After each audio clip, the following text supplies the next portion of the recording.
Kapag nakita ng mga senators, judges, yung ebidensya ay mapapawalang sala si Vice President Sara Duterte. Alam yan ng prosecution na mahina ang kanilang kaso. Wala na sa hulog yung gustong mangyari ng prosecutor.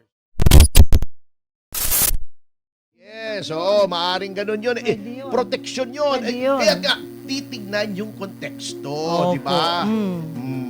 Hindi mo alam kung paano di ba? Opo, yun. Kaya nga, eto, si Attorney Panelo ay nananalig na kapag nakita ng mga senators, judges, yung ebidensya ay mapapawalang sala si Vice President Sara Duterte. At alam yan ng prosecution na mahina ang kanilang kaso. Bakit ko nasabi yan? Hindi to haka-haka, ha? Bakit po?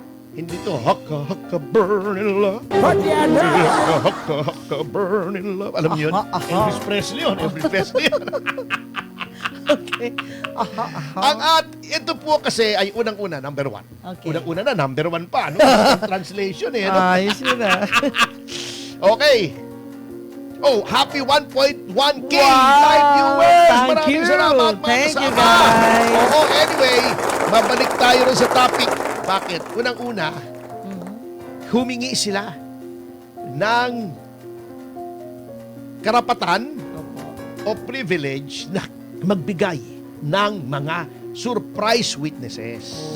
Ibig sabihin, ang surprise witnesses to na hindi nakatala doon sa pre-trial brief nila. Kasi ang pre-trial, sasabihin mo, sino-sino bang witnesses mo? That is to prevent surprise doon sa other party. Pero sabi nila, baka makahanap pa kami ng witness o witnesses habang naghihiring. Anong konklusyon? Hanggang ngayon, naghahanap pa kayo ng ebidensya. O, di ba? Hanggang ngayon, hindi pa kayo sigurado. Wala Hindi yan. pa tapos. Number 2, yung sinasabi ni De Lima, yung magandang babae. Opo. Oo, ha? Na gusto nyo bumalik at magpasampi na pa ng mga dokumento. Tapos na nga, ang haba-haba na nga nung mini trial nyo na wala naman sa batas. Ngayon, babalik ka. Magpapasampi na ka na naman. Tapos na po, ha?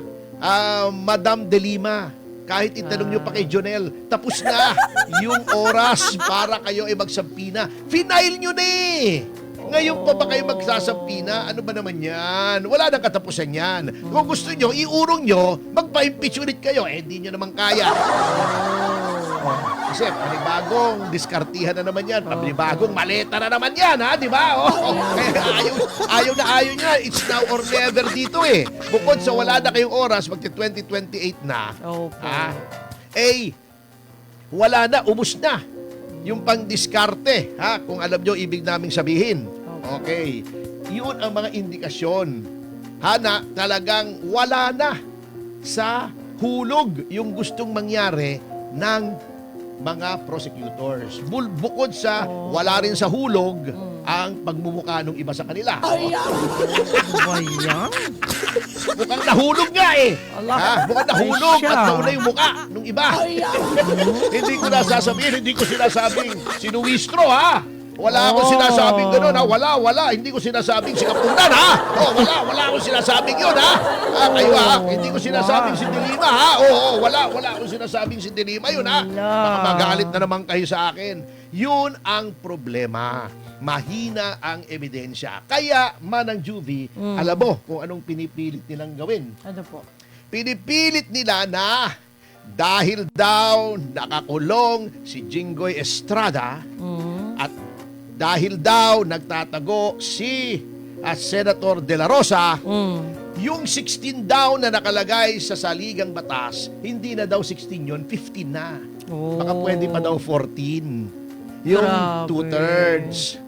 Yan ang dinidiskarte nila at yan ang bine-brainwash nila ang mga taong bayan sa pamamagitan ng mga propagandist nila na mga abogado daw pero bias naman, pinipilipit mga barkada ni paring Ben Dalo, na pinipilipit yung nakalagay sa ating saligang batas para masunod yung kanilang kagustuhan sapagkat alam nila na mahihirapan sila sa pagkuha ng 16 votes. Hindi lamang dahil popular si Vice President Sara Duterte, kundi dahil napakanipis ng ebidensya. Kung anong kapal ng pagmumuka ng ilang mga House prosecutors, yun din ang nipis ng ebidensya. Bumalabs Yun ang siya, mabigat. bumalabs. Oo. Kaya pinipilit nila. Ngunit, tama po ba? Pag-aralan natin Sige po. ang konstitusyon. Nakalagay sa konstitusyon, unang-una. Hindi ko nalalagay yung mga article, chuchu-chuchu. Hindi naman po tayo nagle-lecture ng batas dito. Opo, Baka mabagot kayo sa akin. Unang-una, anong nakalagay sa konstitusyon? Sa Article 6. Sabi ko, hindi ako magsisitas. Nagsitas Tapos din. nagsitas Hindi ka pa rin. napigil. Okay. Ang Senado ay binubuo ng 24 na miyembro. Oh. Miyembro! Yes. Okay. Mm. Ayon sa batas, sino-sinong miyembro ng Senado? Yung 12 na na-elect 3 years ago, di ba? Kasi 6 years ang term. Opo. Pinakamaraming boto, pinakamaraming boto at dideklara ng COMELEC, members yun. So 12. Yes. After 3 years, meron na namang ihahalal na 12. Dineklara ng COMELEC, 24. Okay. Kalahati niya nagpapalit every 3 years. Yan ang Ah, disenyo okay. ng ating konstitusyon. Ayun, maliwanag yun. Maliwanag. Okay. Anong nakalagay sa yung Articles of Accountability, on Accountability, Article 11, kung hindi Okay. ako nagkakamali, Mhm. ang isang impeachable official ay mako-convict lamang. I-distinguish nga pala natin, kasi sabi nila, hindi may impeach. Opo. Na-impeach na si Vice President Sara Duterte. Mm. Yun pong pag-transmit ng House sa Senado ng Articles of Impeachment after finding probable cause, kahit gaano kasarsuela yung ginagawa nila roon, ay impeach na po si Vice President Sara Duterte. Okay. Ang kailangan ay ma-convict siya. Kumbaga sa korte, para madali nating maunawaan, kapag ako ay dinemanda, let's say, ng estafa, Okay. o halimbawa, kung ano mang krimen, Okay. Okay. at sabi ng piskal, may probable cause, isasampay information sa court, akusado na ako, pero hindi pa ako convicted, lilitisin pa. Ito Opo. yung paglilitis ng Senado sitting as an impeachment court. Okay? Ayun. Sabi ng konstitusyon, ang conviction ay all the members of the Senate. Okay. All the members. Ibig sabihin, 2/3 ng all the members sa 24 ay 16. Ngayon may sinasabi sila, nagtatago si Senator Bato. Ha? Teka muna. Oo, nagtatago siya. Hindi siya maka-attend kasi tinatakot nyo hinahabol nyo Sinasabi nyo may warrant. Kahit ang opinyon ng marami ay hindi valid yung ICC warrant dito. Yes. Sige, balasubasin nyo na ang soberanya ng Pilipinas para makaharas lang kayo ng kalaban sa politika. Nagtatago.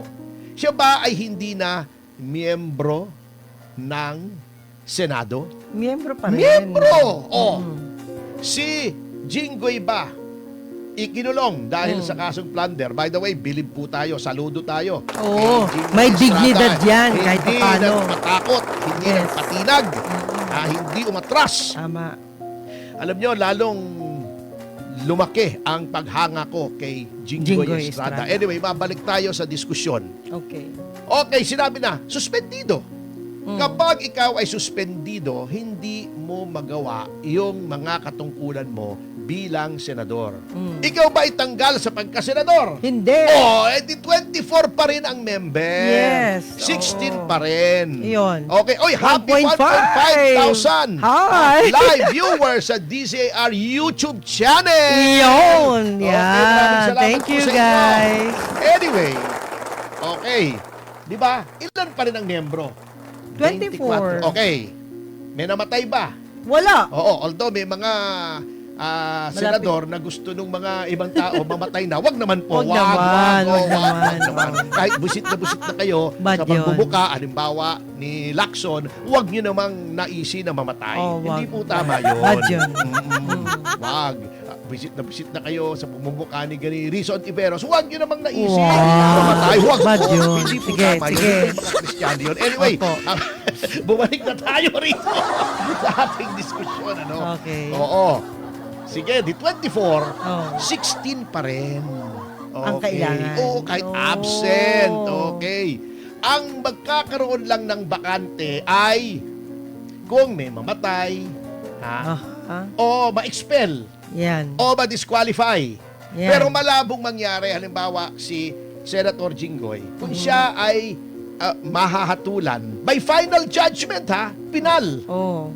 ng plunder, ang isa sa mga parusa roon, auxiliary penalties, ay disqualification, permanent absolute disqualification from holding public office. Ay, lang. Pero, kailan po mangyayari yon? Next election. Hindi pa. Hindi pa. Ay, hindi pa. Kailangan ma-convict muna siya ng final judgment. Ano? Oh. Pagkatapos niyang ma-convict sa Sandigan Bayan, iaapila sa Supreme Court. So, Ah, hindi pa may final. apela pa. So, Oh. wala pa rin siya disqualification. Wala pa rin. Kapag nagdesisyon na ang Korte Suprema na siya ay guilty, Opo. doon lamang papasok yung permanent absolute disqualification. Oh. Kailan mangyayari yun? Matagal pa po yun. Marami Because of pang due chance. process. Oh. Si Bato, Mm. sabihin na natin, hindi pumapasok. Kahit sinasabi ni paring Bendalo, si Erwin, na no work, no pay, walang bayad. Pero, miyembro pa rin ng Ng Senado. Senado. Ayun. Hindi pa rin natatanggal kahit hindi bayad. Opo. Di ba? Parang tayo. Buhay pa. Broadcaster tayo rito. Wala tayong bayad. Opo. Pero, broadcaster pa rin tayo. Di ba? Yo! Hindi matatanggal yung ating Posisyon. yung ating posisyon. Yo. Ganun po yun.